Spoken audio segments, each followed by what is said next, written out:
Hello everyone, AmyR here with Prairie Paper and Ink and card number 2 of my 2018 Easter card series. So I am starting off with some Neenah Classic Crest 80-pound solar white cardstock, a good Copic friendly cardstock. And I have the new My Favorite Things Pure Innocence Somebunny Sweet Stab Set. That is the little main image and the 2 little egg images.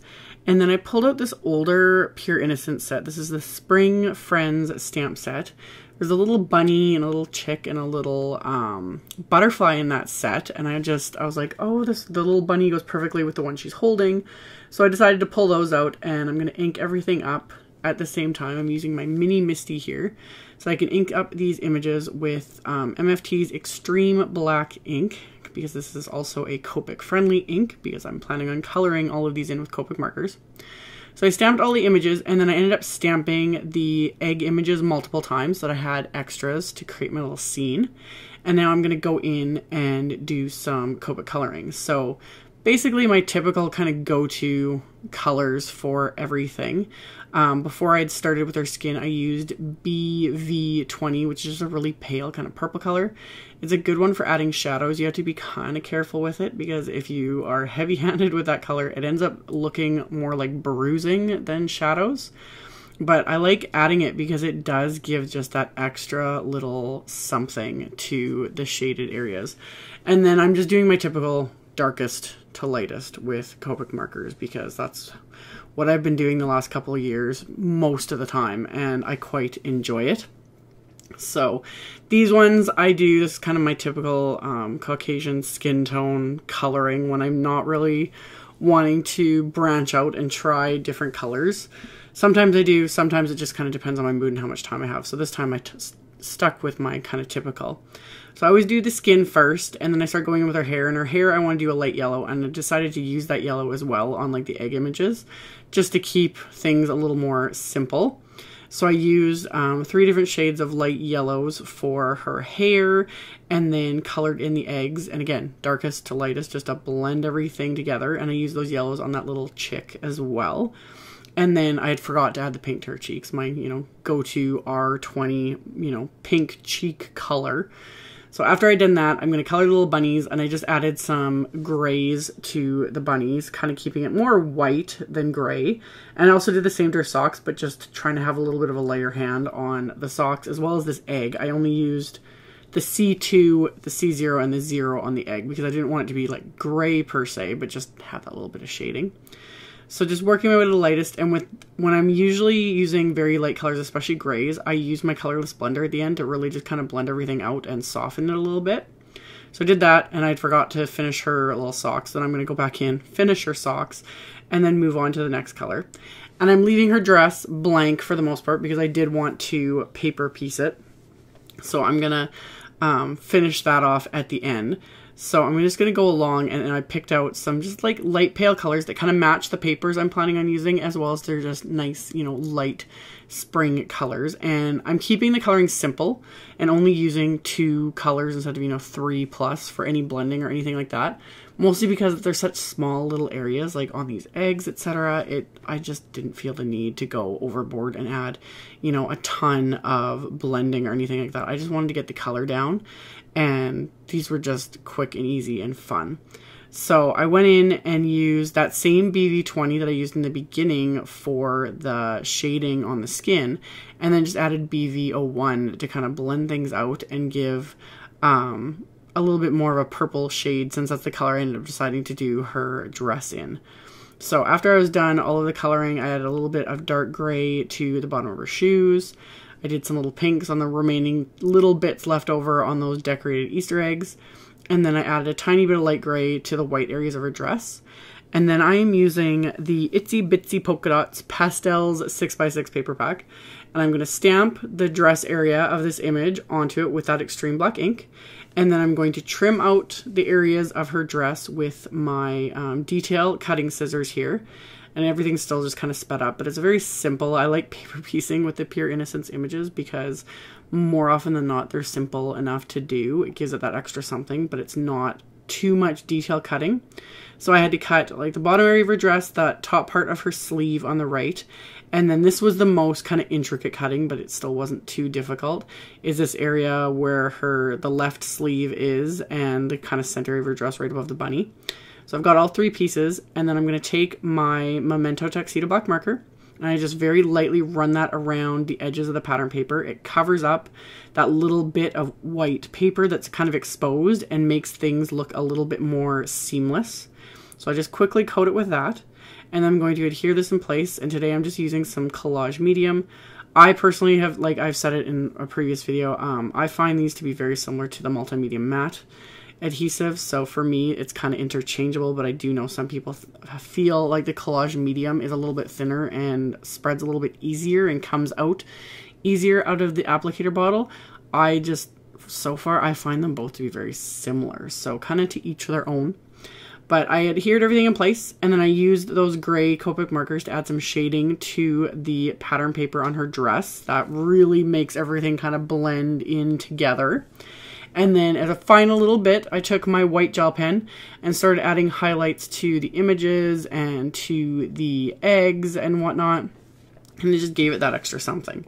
So after I was done adding in all of my little highlights and whatnot, I can then die cut all of these images with the coordinating dies. So I just like to put the dies in place, and then I just use washi tape to tape them into place so that they stay when I run these through my Gemini Junior, because that's the last thing I ever want, is going to all the work of coloring something and then you die cut it and it ends up cutting crooked and ruining it. That has happened many times.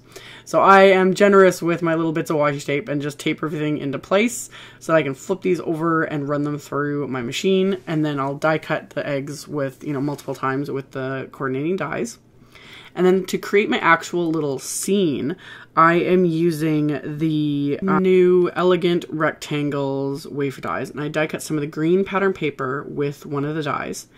And then after I die cut that, I'm using the Grassy Hills Die-Namics and running that through so that I have the bottom curved edge of this fancy rectangle.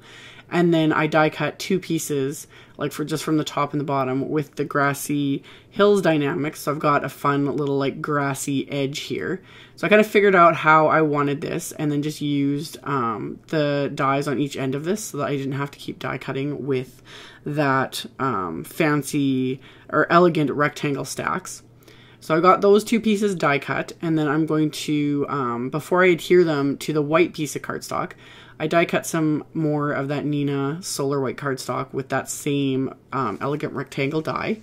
And then I pulled out the mini Cloud Edges stencil from MFT and my tumbled glass distress ink. This is one of my most used distress ink. Anytime it's a sky scene, tumbled glass is coming out. So I've got my mini ink blending tool, and I'm just pulling the ink very lightly off, basically off, starting on the stencil and pulling it off onto the cardstock. I just wanted this very light. I didn't want it, really dark and intense or anything like that. I just wanted like the hint of clouds. So I'm barely pressing my ink blending tool into the ink pad, and I'm just pulling it off the stencil and then onto the cardstock. And I just keep rotating the stencil there so I get that fabulous cloud background. And then once I have that, I can adhere these die cut pattern paper grass pieces into place with that Collage medium matte. And then once those are adhered, I'm going to kind of figure out how I want my little scene to be created. And all these little eggs I'm going to tuck in behind these grass die cuts and adhere into place with the Collage medium. So once I'm happy with kind of the scene I've created, I wanted the eggs to be off to either side because I'm going to adhere my little girl like right in the center. And her I'm going to pop up with some foam tape. So get her into place, and then I decided to, that freestanding little bunny image, I decided to pop him up with some foam tape too. And then that little chick I decided to adhere on top of a couple of those eggs there. So he's almost like facing the little bunny she's holding. I just liked how that turned out. So I'm going to adhere that into place. And then that little butterfly I decided to pop up with just a little scrap of foam tape. And as I was doing this, my original plan, I was going to stamp and emboss the sentiment onto, like some black cardstock and cut it into a strip. But I ended up changing my mind and deciding just to stamp the sentiment directly onto the background. So I lined this up in my mini MISTI again here. And the nice thing about this though is if I did mess it up after creating this whole background and adhering everything, I could have stamped and embossed and adhered over top in case I messed up. But I didn't, thankfully. So I got it lined up, I inked it up with a black ink and just kept closing the lid of my MISTI to stamp that onto my background. And then I die cut a larger elegant rectangle from some purple cardstock and adhered that to, you know, frame my little scene. And then I had some more of this polka dot pattern paper from that ITSTY polka dot pack, just in the more kind of orange color to match the orange colors I used on the images. So that piece I'd cut down to 4 1/4 by 5 1/2. And then to finish off the inside of my card, which is standard A2 size card, so 4 1/4 by 5 1/2, I stamped the "You're a Good Egg" sentiment with the black ink. And then I pulled out 3 of MFT's dye inks in Wisteria, Lemon Chiffon, and Peach Bellini, and I'm stamping the eggs with that just to, you know, pull all the colors together.